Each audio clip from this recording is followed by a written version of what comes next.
नमस्कार, जय हिंद। आप सबका मेरे YouTube चैनल पे स्वागत है। आज हम लोग कक्षा 10th के मैथ्स का 5वां चैप्टर शुरू करने वाले हैं, जिसका नाम है समांतर श्रेणी। समांतर श्रेणी, ठीक है। इसको इंग्लिश में बोलते हैं अरिथमेटिक प्रोग्रेशन, एपी।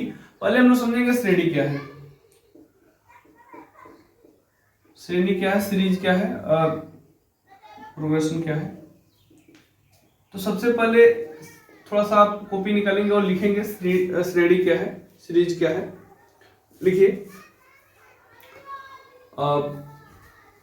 इसको इंग्लिश में बोलते हैं प्रोग्रेशन। प्रोग्रेशन, ठीक है। तो लिखो, संख्याओं का एक ऐसा क्रम, संख्याओं का एक ऐसा क्रम, संख्याओं का एक ऐसा क्रम जिसमें एक निश्चित नियम या पैटर्न हो, जिसमें एक निश्चित नियम या पैटर्न हो। संख्याओं का एक ऐसा क्रम जिसमें एक निश्चित नियम या पैटर्न हो, उसे प्रोग्रेशन या श्रेणी कहते हैं। उसे प्रोग्रेशन या श्रेणी कहते हैं। अब हम आते हैं, तो जो प्रोग्रेशन है वो 3 प्रकार का होता है। एक समांतर श्रेणी, ठीक है, इसको बोलते हैं अरिथमेटिक प्रोग्रेशन। अरिथमेटिक प्रोग्रेशन, ठीक है। इसको शॉर्ट में क्या बोलते हैं, एपी। क्या बोलते हैं, एपी, अरिथमेटिक प्रोग्रेशन। एक होता है गुणात्मक श्रेणी। गुणात्मक श्रेणी, इसको बोलते हैं geometric RAC, geometric progression. Geometric progression, इसको बोलते हैं शॉर्ट में जीपी, ज्योमेट्रिक प्रोग्रेशन, जीपी। और एक होता है हरात्मक श्रेणी। हरात्मक श्रेणी, हरात्मक श्रेणी का मतलब हार्मोनिक प्रोग्रेशन। हार्मोनिक प्रोग्रेशन लिख लीजिएगा, प्रोग्रेशन। इसको बोलते हैं शॉर्ट में एचपी, ठीक है। तो श्रेणी हमने समझा क्या है। श्रेणी के बाद समांतर श्रेणी, गुणात्मक श्रेणी और हरात्मक श्रेणी। संख्याओं का एक ऐसा क्रम जिसमें एक निश्चित नियम या पैटर्न हो का मतलब क्या है। जैसे मान लो इसमें देखो 2, 4, 6, 8, 10, 10। इसमें क्या एक निश्चित पैटर्न है, दो सब में 2-2 का अंतर है, या पहली संख्या बाद वाली संख्या से 2 कम है, पहली संख्या बाद वाली संख्या से 2 कम है, हर एक 2-2 कम है। तो एक निश्चित पैटर्न से बना है। कोई भी एक निश्चित पैटर्न हो सकता है। जैसे आप मान लीजिए 2, 4, 8, 16, 32। तो ऐसे हो सकता है। अब देखो, पहले वाली संख्या हर एक अपने बाद वाली संख्या की दोगुनी है। सॉरी, बाद वाली संख्या अपने पहले वाली संख्या की दोगुनी है। जैसे 4 जो है 2 का दोगुना है, 8 जो है 4 का दोगुना है, 16 जो है 8 का दोगुना है, 32 जो है 16 का दोगुना। तो एक निश्चित इसमें पैटर्न मिल रहा है, इसीलिए हम इसको क्या बोलेंगे, प्रोग्रेशन या श्रेणी। अब इसमें देखते हैं समांतर श्रेणी, गुणात्मक श्रेणी, हरात्मक श्रेणी। ये दोनों आपको 12th में पढ़ना है, 11th 12th में आईएससी में जब आप करोगे उसमें पढ़ोगे, एपी और जीपी और एचपी, ये तो सब में पढ़ना है। अब हम लोग देखते हैं कि समांतर श्रेणी क्या है। पहले हेडिंग क्वेश्चन लिख लो, समांतर श्रेणी क्या है। लिखो, समांतर श्रेणी क्या है। लिखो, संख्याओं का एक ऐसा क्रम, संख्याओं का एक ऐसा क्रम जिसमें, संख्याओं का एक ऐसा क्रम जिसमें, संख्याओं का एक ऐसा क्रम जिसमें कोई एक पद, पहले लिखो, समझा देता हूं। कोई एक पद तथा उससे पहले वाले पद, कोई एक पद तथा उससे पहले वाले पद के बीच अंतर पूरे श्रेणी के बराबर हो। अंतर पूरे श्रेणी के बराबर हो, सॉरी, पूरे श्रेणी में मिलने वाले अंतर के बराबर हो, ऐसे लिखो। पूरे श्रेणी में मिलने वाले अंतर के बराबर हो, उसे समांतर श्रेणी या एपी कहते हैं। ठीक है। अब जैसे में आप लिख लो, उसके बाद मैं समझाता हूं। जैसे 2, उसी को ले लो, 2 4 6 8 10 डैश डैश। अब इसमें क्या है कि इन दोनों का अंतर कितना है 2, इन दोनों का अंतर कितना है 2, इन दोनों में कितना अंतर है 2, इन दोनों में कितना अंतर है 2। तो पूरे अनुक्रम में, पूरे सीरीज में जो अंतर होगा वो 2 ही होगा, इसीलिए इसको हम क्या बोलेंगे, समांतर श्रेणी। जैसे मान लीजिए आप 5 10 15 20 डैश डैश, इसमें क्या है कि सब में अंतर कितने का है, 5 5 का अंतर है। इन दोनों में 5 का अंतर है, इन दोनों में 5 का अंतर है, इन दोनों में 5 का अंतर, तो इसीलिए इसको हम क्या बोलेंगे, समांतर श्रेणी। अब एक एक करके हम इस पे आते हैं। पहले मैं इसको मिटा देता हूं, थोड़ा सा स्क्रीनशॉट ले लो, ठीक है।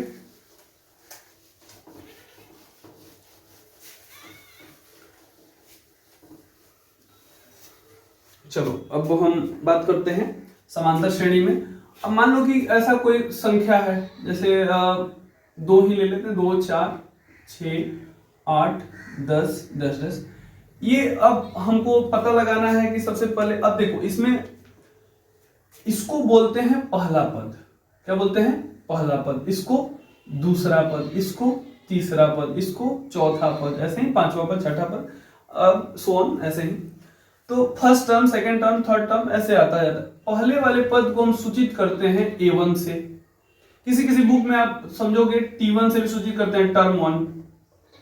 टर्म मतलब क्या होता है, पद, ये पहला पद है, दूसरा पद, तो A1 A2 से भी आप कर सकते हो।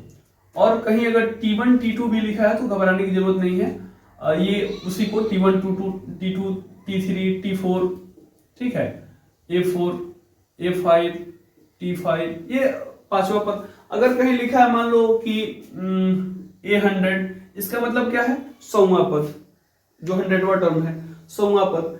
अगर कहीं लिखा है मान लो एक A79, तो इसका मतलब क्या है, 79वां पद, 79वां पद ये है। तो कहीं भी अगर लिखा हुआ है तो उसका अर्थ हम समझेंगे कि हाँ ये किस पद की बात कर रहा है।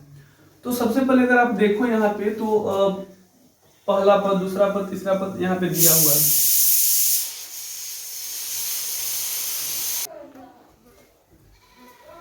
सॉरी, थोड़ा सा टेक्निकल इशू था। तो हम लोग थे यहाँ पे कि ये पहला पद है, दूसरा पद है, तीसरा पद है, चौथा पद है। इसको A1 A2 A3 लिखो या T1 T2 T3 लिखो। अब हम देखते हैं क्या कि अगर थोड़ा सा देखो यहाँ पे, तो जो A2 है हमारा, A2 है, इसमें 2 + 2 हम लिख सकते हैं कि नहीं, 2 + 2 बराबर हमारा A2 4 मिल जाएगा। जो हमारा A3 है, सॉरी यहाँ पे A3 जो हमारा A3 है ये हमारा 6। तो यहाँ पे अगर हम देखें तो 4 + 2 अगर इसको हम लिख दें, 4 + 2, 4 में अगर 2 जोड़ दें तो 6 मिल जाएगा। ऐसे ही अगर देखा जाए तो A4 जो है, A4 है हमारा 8, इसको 6 + 2 हम लिख सकते हैं कि नहीं, 6 + 2। अब इन सब में अगर आप देखो तो ये 2 कॉमन है सब में। अगर ऐसे ही A5 आप ले, A5 को हम 10 है तो क्या बोलते हैं, 8 + 2 लिख सकते हैं। तो इन सब में 2 कॉमन है, ठीक है। इसको अगर इसी जो ये इसमें सब में जो कॉमन है, सब में उभयनिष्ठ हिंदी में बोलते हैं इसको, जो सब में उभयनिष्ठ है, जो सब में शामिल है, इसी को हम बोलते हैं कॉमन डिफरेंस। कॉमन डिफरेंस, ठीक है। इसको हिंदी में बोलते हैं सार्व अंतर। सार्व अंतर, मैं आशा करता हूं कि थोड़ा बहुत आप लिख भी रहे होंगे, ठीक है। हमने क्या देखा कि अगर A2, यहाँ पे A2 है हमारा 4, 2 + 2 इसको हम लिख सकते हैं। A3 है, यहाँ पे 4 जो है, 4 में अगर 2 जोड़ देते तो A3 हमारा 6 मिल जाएगा, 4 2 6। अगर A4 है, यहाँ पे A4 है हमारा 8, इसको 6 में 2 जोड़ दें, इन सब में जो 2 कॉमन आ रहा है इसको हम बोलते हैं सार्व अंतर या कॉमन डिफरेंस। इसको D से सूचित किया जाता है। कॉमन डिफरेंस इसीलिए किस चीज से सूचित किया जाता है, इसको D से। अगर कहीं भी अगर D लिखा मिले तो उसको उसका अर्थ हम क्या समझेंगे, सार्वंतर या कॉमन डिफरेंस। अब थोड़ा सा आप यहाँ पे ध्यान दो, तो देखो ये A2, यहाँ जो A2 है, ये 2 की जगह पे हम A1 लिख सकते हैं क्या, A1 का वैल्यू हमारा 2 नहीं है। तो यहाँ पे A2 बराबर A1 प्लस, इसको हम क्या लिखते हैं सब में, मैंने क्या बताया आपको, ये D है, कॉमन डिफरेंस है। A1 प्लस D लिख सकते हैं हम लोग, लिख सकते हैं। जैसे देखो अब यहाँ पे A3 है, तो A3 क्या है 4 प्लस 2, 4 हमारा क्या है A2 है, 4 हमारा A2 है ना, तो यहाँ हम लिख सकते हैं कि नहीं A2 प्लस, आइए तो दो सब में जो है उसको D ही लिखते हैं, तो ये फॉर्मूला हो गया A2 बराबर A1 प्लस D, A3 बराबर A2 प्लस D। देखो ऐसे ही A4 जो है A4, तो A4 हमारा कितना है 8 है, तो 6 प्लस 2 हम इसको लिख सकते हैं। और 6 क्या है हमारा, देखो A3 है, A3 का वैल्यू 6 है, तो यहाँ पे क्या लिख सकते हैं A3 प्लस ये 2 की जगह पे D। ऐसे ही इसको मैं मिटा देता हूँ, थोड़ा आप स्क्रीनशॉट ले लो। यहाँ A5 जो है A5 है हमारा 10, तो 8 प्लस 2 लिख सकते हैं। 8 का मान देखो क्या है 8 जो है हमारा A4 है, तो A4 प्लस D। थोड़ा सा इसको स्क्रीनशॉट ले लो, मैं इसको थोड़ा सा मिटाने वाला हूँ। तो अब यहाँ पे अगर थोड़ा सा देखा जाए तो हम A2 की जगह पे A1 प्लस D ये फॉर्मूला हो गया, A3 की जगह पे इसको थोड़ा, इसको भी मैं हटा दे रहा हूँ क्योंकि मैं अब हम लोगों ने समझ लिया जो काम हमारा खत्म हो गया इसका। तो अगर देखा जाए कि A2 की जगह पर A1 प्लस D, A3 की जगह पर A2 प्लस D, A4 की जगह पर A3 प्लस D, A5 की जगह पर A4 प्लस D। अब देख रहे हैं इसमें एक पैटर्न है, ये 2 है तो 1 प्लस D, 3 है तो 2 प्लस D, ए को कम लेना है, 2 है तो A1 प्लस D, 3 है तो 2 प्लस D, 4 है तो चौथा पद है तो तीसरा प्लस D, तीसरा पद में ये D जोड़ देंगे, 5 है तो A4 प्लस D। इसमें एक पैटर्न मिल रहा है कि नहीं कि ये इससे एक कम है, एक कम है, ठीक है। अच्छा ऐसे ही अगर देखा जाए, मान लो कि अगर आपको लिखना हो A80 80 80वां पद लिखना है तो क्या लिखेंगे A79 प्लस D, लिख सकते हैं कि नहीं, चूंकि ये एक कम लेना है। मान लो तुमको 1000वां पद लिखना है A1000, तो क्या लिखेंगे A999 प्लस D, ये लिख सकते हैं ना। तो ये हमारा फॉर्मूला, इसी को बोलते हैं फॉर्मूला, इसी को बउआ जी बोलते हैं फॉर्मूला। क्या बोलते हैं, फॉर्मूला। सॉरी, थोड़ा सा क्लास लंबा चलता है, कभी कभी बच्चों से थोड़ा बहुत हंसी करना पड़ता है, अन्यथा आप मत लीजिएगा। तो A1 A2 बराबर ये हम लोग देख लिया। अब थोड़ा सा इसको और टेक्निकल टर्म में अगर हम देखें तो यहां से देखो, आप A2 को हम A1 प्लस D लिख सकते हैं ना, A3 की जगह पे क्या लिख सकते हैं, A3 की जगह पे A1 plus A2 plus D है। इसको एक चीज हम और लिख सकते हैं, यहां से A2 का वैल्यू हमको दिया हुआ है, अब देखो तो A2 की जगह पे A1 प्लस D है हमारा, है ना, A2 की जगह पे A1 प्लस D है, तो इस A2 की जगह पे ये वाला वैल्यू हम रख सकते हैं, क्या रख सकते हैं ना। तो यहाँ पे देखो A3 बराबर हम देख करके लिख सकते हैं A2 प्लस D, A2 की जगह पे क्या लिखेंगे A1 प्लस। अगर नहीं समझ में आए तो बोल देना, कमेंट बॉक्स में बता देना, मैं उस पर थोड़ा सा फिर से कोई दूसरा मेथड अप्लाई करूंगा। तो यहां से थोड़ा सा देखो कि A3 बराबर A2 प्लस D है, ठीक है। हम लोगों ने यहाँ A2 का वैल्यू ऑलरेडी निकाला है A1 प्लस D, तो यहाँ A2 की जगह पे A1 प्लस D जो है, तो यहाँ पे हम नहीं रख सकते हैं A2 प्लस D, A2 की जगह पर A1 प्लस D, और ये D ऑलरेडी है, ये है, तो यहां से क्या हो जाएगा A3 बराबर A1 प्लस 2D, ये भी एक फॉर्मूला हो गया। अब हमारा A3 का वैल्यू निकल गया, D मिलके 2D, A3 का फॉर्मूला हो गया A1 प्लस 2D।